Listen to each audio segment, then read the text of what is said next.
Chapter 1 Redemption of Preference Shares, Session 5. In the previous session, we discussed about Step 4 and Step 5. Step 4 is about ensuring if there are sufficient funds to make the redemption. Step 5 is about showing entry for creation of capital redemption reserve account out of divisible profits. Now we'll move to the last 3 steps of your redemption of preference shares. ಈ session ಅಲ್ಲಿ step 6, step 7 ಮತ್ತು step 8 ಈ ಮೂರನ್ನು ನೋಡೋಣ so that ನಿಮ್ಮ first ಚಾಪ್ಟರಿನ ಎಲ್ಲ steps ಇದಕ್ಕೆ complete ಆಗುತ್ತೆ. ನೆಕ್ಸ್ಟ್ ಅಪ್ಕಮಿಂಗ್ ಸೆಷನ್ಸ್ ಅಲ್ಲಿ ನಾವು will work out the problems. As of now, let us concentrate on step number 6. Provide for premium on redemption of preference shares. If the preference shares are redeemed at premium ಅಂತಂದ್ರೆ face ವ್ಯಾಲ್ಯೂಕ್ಕಿಂತ ಜಾಸ್ತಿ, that is premium on redemption being a loss must be provided for out of securities premium and out of divisible profit if the securities premium is insufficient. ಅಂದ್ರೆ securities premium ಸಾಕಾಗಿಲ್ಲ ಅಂತಂದ್ರೆ loss must be provided out of securities premium and out of divisible profits. ಈಗ loss ಅನ್ನ securities premium ಅಲ್ಲಿ ನಾವು cover ಮಾಡಕ್ ಆಗದೆ ಇದ್ದಾಗ ಆ ಲಾಸ್ ಅನ್ನ ಯಾವ್ದ್ರಿಂದ ಕವರ್ ಮಾಡಬೇಕು ಅಂದ್ರೆ ಡಿವಿಸಿಬಲ್ ಪ್ರಾಫಿಟ್ಸ್ ಇಂದ ಕವರ್ ಮಾಡಬೇಕಾಗತ್ತೆ. ಯಾವಾಗ ಇದು if the preference shares are redeemed at premium ಅಂದ್ರೆ ನಾವು ಪ್ರಿಫರೆನ್ಸ್ ಶೇರ್ ಹೋಲ್ಡರ್ಸ್ಗೆ ಅಮೌಂಟ್ ಅನ್ನ ಫೇಸ್ ವ್ಯಾಲ್ಯೂಕ್ಕಿಂತ ಜಾಸ್ತಿ ಪೇ ಮಾಡಿರ್ತೀವಿ ಪ್ರೀಮಿಯಂ, ಆಗ ಏನಾಗುತ್ತೆ ಜಾಸ್ತಿ ಅಮೌಂಟಿನ ಅವಶ್ಯಕತೆ ಬೀಳತ್ತೆ. ಆ ಅಮೌಂಟ್ ಅನ್ನ ನಾವು ಯಾವುದರಿಂದ ಪೇ ಮಾಡಬೇಕು ಅಂದ್ರೆ ಸೆಕ್ಯೂರಿಟೀಸ್ ಪ್ರೀಮಿಯಂ ಇಂದ ಪೇ ಮಾಡಬೇಕು. ಈ ಸೆಕ್ಯೂರಿಟೀಸ್ ಪ್ರೀಮಿಯಂ ಅಂತಂದ್ರೆ ಏನು, ನಾವು ಫ್ರೆಶ್ ಇಶ್ಯೂ ಶೇರ್ಸ್ ಅನ್ನ ಫ್ರೆಶ್ ಇಶ್ಯೂ ಮಾಡಿದಾಗ ಅದನ್ನ ಪ್ರೀಮಿಯಂ ಅಲ್ಲಿ ಇಶ್ಯೂ ಮಾಡಿದ್ರೆ ಆ ಎಕ್ಸ್ಟ್ರಾ ಅಮೌಂಟ್ ಅನ್ನ ನಾವು ಸೆಕ್ಯೂರಿಟೀಸ್ ಪ್ರೀಮಿಯಂ ಅಂತ ಕರಿತೀವಿ.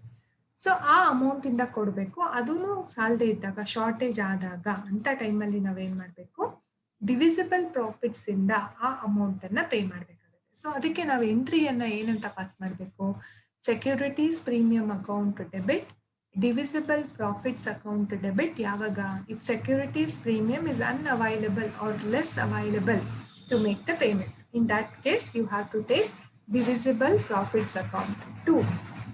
Premium on redemption of preference shares account.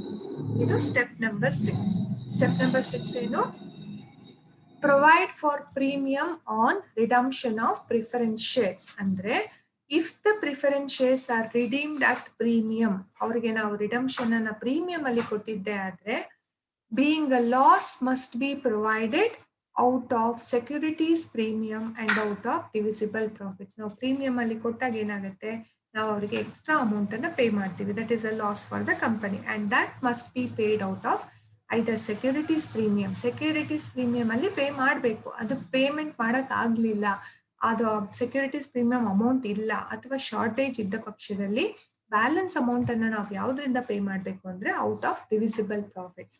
ಇದಕ್ಕೆ ಎಂಟ್ರಿ ನೀವು ಹೇಗೆ ಪಾಸ್ ಮಾಡಬೇಕು ಅಂದ್ರೆ ಯಾವ್ದ್ರಿಂದ ಫಸ್ಟ್ ಪೇ ಮಾಡಬೇಕು, ಸೆಕ್ಯೂರಿಟೀಸ್ ಪ್ರೀಮಿಯಂ ಅಕೌಂಟ್ ಎಷ್ಟು ಅಮೌಂಟ್ ಇದೆ ಅಷ್ಟು ಹಾಕೊಳ್ಳಿ, ಡಿಫರೆನ್ಸ್ ಅಮೌಂಟ್ ಎಷ್ಟಿದೆ ಅದನ್ನ ನೀವು ಫ್ರಮ್ ಡಿವಿಸಿಬಲ್ ಪ್ರಾಫಿಟ್ಸ್ ಅಕೌಂಟ್ ಅಂತ ಹಾಕೋಬೇಕು. Entry will be securities premium account debit, divisible profits account debit. ಏನದು ಈ when we use divisible profits amount when there is the securities premium amount is unavailable or less available, in that case we take divisible profits account. 2. ಯಾವ್ದಕ್ಕೆ, premium on redemption of preference shares account. This is step number 6. ಈಗ step 7 ಏನು, step 7 show entry for payment to preference shareholders. After all the provisions are made, the preference shareholders must be paid with the amount shown as due to them. The following is the entry. Preference shareholders account debit to bank account.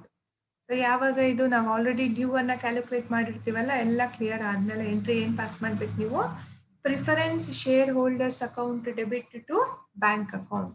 Note ಏನಿದೆ, if any preference share holders is not traceable, the amount due to him remains as balance in preference shareholders account and would appear under current liabilities and provisions every year in the balance sheet. Redeem ಮಾಡೋವಾಗ preference share holder ಇಲ್ಲದೆ ಇರ್ಬೋದು, ಎಲ್ಲರೂ ಬೇರೆ ಕಡೆ ಬೇರೆ ದೇಶಕ್ಕೆ ಹೋಗಿರ್ಬೋದು, ನಾವು trace ಮಾಡಕ್ ಆಗದೆ ಇರ್ಬೋದು. ಅಂತ ಟೈಮಲ್ಲಿ ಅಮೌಂಟ್ ಅನ್ನ ಎಲ್ಲಿಡ್ಬೇಕು ನಾವು? ಪ್ರಿಫರೆನ್ಸ್ ಶೇರ್ ಹೋಲ್ಡರ್ಸ್ ಅಕೌಂಟ್ ಅನ್ನ ನಾವು ಕರೆಂಟ್ ಲಯಬಿಲಿಟೀಸ್ ಅಂಡ್ ಪ್ರಾವಿಷನ್ಸ್ ಅಲ್ಲಿ ತೋರಿಸ್ಬೇಕು. ಎಲ್ಲಿವರೆಗೂ ಅಮೌಂಟ್ ಅನ್ನ ಶೇರ್ ಹೋಲ್ಡರ್ ಕಲೆಕ್ಟ್ ಮಾಡ್ಕೊಳ್ಳೋವರೆಗೂ ಪ್ರತಿ ವರ್ಷನೂ ಅದು ಎಲ್ಲಿ ಇರಬೇಕು ಅಂದ್ರೆ ಕರೆಂಟ್ ಲಯಬಿಲಿಟೀಸ್ ಅಂಡ್ ಪ್ರಾವಿಷನ್ಸ್ ಅಲ್ಲಿ ಇರಬೇಕು. ಸೊ ಎಂಟ್ರಿ ಏನಾಗಿರುತ್ತೆ? Preference share holders account debit to bank account. Last step of your chapter 1, that is redemption of preference shares. Step number 8 is show entry for issue of bonus shares out of capital redemption reserve. Bonus shares ಅನ್ನು issue ಮಾಡದೆ ಆದ್ರೆ ಯಾವ ಎಂಟ್ರಿಯನ್ನ ನೀವು pass ಮಾಡಬೇಕು ಅಂದ್ರೆ, if the capital redemption reserve is used for issuing bonus shares to the existing members, the following entry must be passed. For bonus issue, capital redemption reserve account debit to bonus to equity shareholders account. ಇದು ಯಾವಾಗ bonus shares ಅನ್ನ issue ಮಾಡುವಾಗ ಏನಾಗಿರುತ್ತೆ? ಅದು ಯಾವ್ದ್ರಿಂದ issue ಮಾಡ್ತೀವಿ ನಾವು? Capital redemption reserve account ಇಂದ issue ಮಾಡ್ತೀವಿ to bonus to equity share holders, existing equity share holders account. ಅದೇ ಟ್ರಾನ್ಸ್ಫರ್ ಆಫ್ ಬೋನಸ್ ಶೇರ್ ಮಾಡಿದಾಗ bonus to equity share holders account debit to equity share capital account. ಈ step number 8 ಏನ್ ಹೇಳುತ್ತೆ ಅಂದ್ರೆ, entry for issue of bonus shares. ಅದು bonus issue ಆದಾಗ entry ಏನು ಅಂದ್ರೆ, capital redemption reserve account debit to bonus to equity share holders account. ಅದೇ transfer ಮಾಡಿದಾಗ bonus to equity share holders account debit to equity share capital account. These are the 8 steps. ಈ session ಅಲ್ಲಿ ನಾವು 3 steps ಅನ್ನ discuss ಮಾಡಿದೀವಿ. Step number 6, provide for premium on redemption of preference shares. Entry ಏನಾಗಿರುತ್ತೆ? Securities premium account debit, divisible profits account debit to premium on redemption of preference shares account.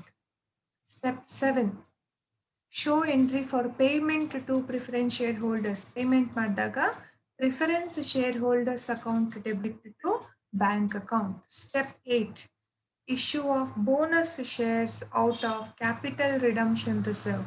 Bonus issue ಗೆ capital redemption reserve account debit to bonus to equity shareholders account. ಹಾಗೆ for transfer of bonus ಶೇರ್ಸ್ಗೆ bonus to equity share holders account debit to equity share capital account.